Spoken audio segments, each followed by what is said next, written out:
नई बेटी जो पॉलिटिक्स में आई है उसको मिला है। वो ठीक है राहुल सर, गांधी के नाम हिमांशु भट्ट सर को भी ले आता हूं। हिमांशु सर, मुझे बहुत सरप्राइजिंग लगेगा कि अगर जम्मू कश्मीर में जो नतीजे हैं, जो एक्सपेक्ट किए एग्जिट पोल ने, उनमें कोई बड़ा बदलाव हो जाता है, तो क्या आपको वर्तमान रुझान इसका संकेत देते हैं? क्योंकि बड़े हंसते हुए बेबाक अंदाज में उमर अब्दुल्ला ने बड़ी गंभीर बात कही कि मुझे मत समझाइए अभी क्या हो रहा है, मुझे इंतजार करना आता है। क्या वाकई इंतजार जरूरी है जम्मू कश्मीर के आंकड़ों में और परिणाम को देखते हुए? जम्मू कश्मीर हरियाणा दोनों में भैया, शायद कोई पॉलिटिशियन ने पिछले 15 दिनों में सबसे प्रैग्मेटिक और सच्ची बात कही तो अभी उमर अब्दुल्ला ने कही। अभी शुरू में 35 मिनट 40 मिनट नहीं हुए काउंटिंग के शुरू हुए और आप जश्न मनाना शुरू कर दो, वो किसी भी पार्टी के लिए ठीक नहीं है। भाजपा क्यों ना हो, कांग्रेस क्यों ना हो, एनसी क्यों ना हो, कोई भी पार्टी, आम आदमी पार्टी क्यों ना हो, सब विधानसभा में 1 से 2 लाख के बीच में वोट्स होते हैं। 13-14 राउंड का काउंटिंग होता है। तो जब तक 7 राउंड का काउंटिंग नहीं हो जाता, 7 राउंड का काउंटिंग आधा, तब तक प्रेडिक्ट करना भी मुश्किल है। हम वही बात कर सकते हैं। इसीलिए उमर अब्दुल्ला ने बताया कि भैया मुझे मत बताओ। That shows, his maturity। जो अरविंद जी ने बताया, अरविंद सर ने बताया, वो बहुत सही बात कही। वो कोई भी पॉलिटिशियन के लिए, अभी राहुल गांधी जी कितने मैच्योर है उसके लिए डिबेट हो सकती, मगर यहां तो इन्होंने बोल के बता दिया। अभी देखिए, 2 चीजें सुनिए आप, 40 मिनट के आपके प्रोग्राम में 2 बड़ी बड़ी चीजें हो गई। एक, उमर अब्दुल्ला प्रैग्मेटिकली सत्य बता के चले गए।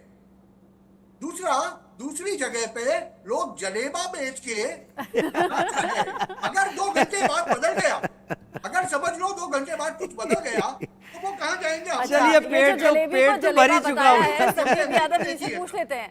संदीप यादव जी, बहुत जल्दबाजी नहीं कर दी है? हिमांशु जी कह रहे हैं जो जलेबा लेकर आप खड़े हो गए, बहुत जल्दबाजी हो गई है, अभी तो मशीन खुली तक नहीं। अच्छा, इस बीच बड़ी खबर हरियाणा से, सिरसा से गोपाल कांडा पीछे चल रहे हैं। हिसार से निर्दलीय उम्मीदवार हैं सावित्री जिंदल, वो आगे हैं, आगे बरकरार हैं। जुलाना से विनेश फोगाट आगे हैं, कांग्रेस का बड़ा चेहरा बना दी गई। अंबाला कैंट से सरप्राइज अनिल विज, जो ये कह रहे थे कि अगर हमारी सरकार बनी तो मुख्यमंत्री मैं बनना चाहूंगा, वो पीछे चल रहे हैं। हालांकि जल्दबाजी होगी, फिर वही कहना कि अभी तो पोस्टल बैलेट की गिनती चल रही है, लेकिन जुलाना से विनेश फोगाट का आगे होना मतलब बेटी के तौर पर भी और बहू के तौर पर भी सपोर्ट खूब मिला है। चलिए, जम्मू कश्मीर का रुख करते हैं। सायरन, बड़ी खबर जम्मू कश्मीर, सूरनकोट से बीजेपी के मुश्ताक अहमद शाह आगे हो गए हैं। बिश्ना से कांग्रेस के नीरज कुंदन आगे हैं। पुलवामा से वहीदुर रहमान पारा आगे चल रहे हैं। डोडा से एनसी के खालिद नजीब आगे चल रहे हैं।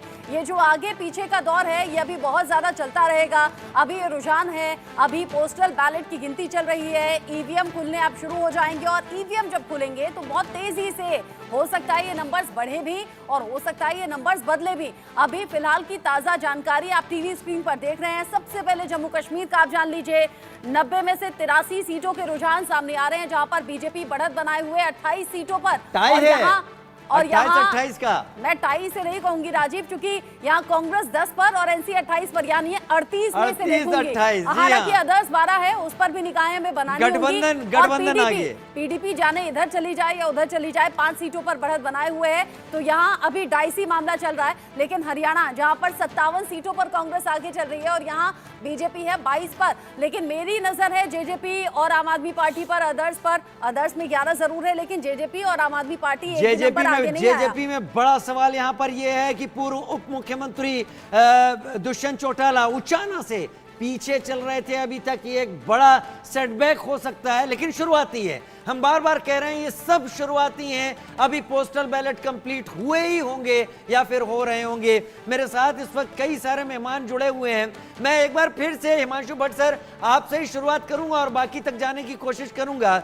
अब जो चीजें निकल रही हैं, क्या यहां पर आपको लग रहा है स्ट्रेटेजी काम की है या फिर इन चुनावों को लेकर एंटी इनकम्बेंसी जिम्मेदार रही? जम्मू कश्मीर में 10 साल से सरकार नहीं रही, वो गुस्सा सामने आया है, और हरियाणा में 10 साल से बीजेपी का रहना वो उसके खिलाफ जा रहा है। देखिए, पहले हरियाणा की बात करें, definitely anti incumbency is going to work, वो काम करने वाली।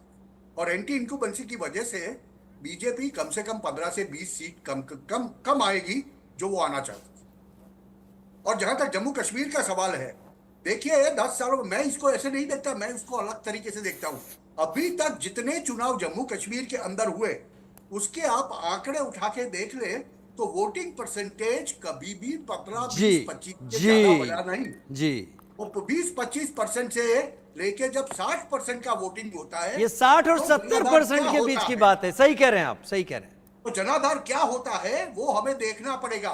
और 10 साल से जब चुनाव नहीं हुआ और इसके बाद अगर समझ लो 60% का वोटिंग होता है तो बहुत सीधी सी बात है, जम्मू कश्मीर की प्रजा ने एक बात तो स्वीकार ली है कि वो भारत राष्ट्र का अंतर्गत भाग है, इंटीग्रल पार्ट ऑफ इंडिया वो है, इसमें कोई दो बात नहीं है। इसके बाद उनका ये बड़ी संख्या में बाहर आए, इसका मतलब यह होता है कि वो अपना स्वराज चाहते हैं। अभी वो स्वराज किसी भी रूप में हो, एनसी के रूप में हो, पीडीपी के रूप में हो, सजाद लोधी के पास जाए, वो राशिद इंजीनियर के पास जाए, मगर उनको खुद का राज चाहिए या फिर बीजेपी और कांग्रेस के पास चले जाए। मेरा कहने का मतलब यह है कि यह 60% का वोटिंग एक चीज दर्शाता है कि जम्मू कश्मीर की प्रजा पागल नहीं है।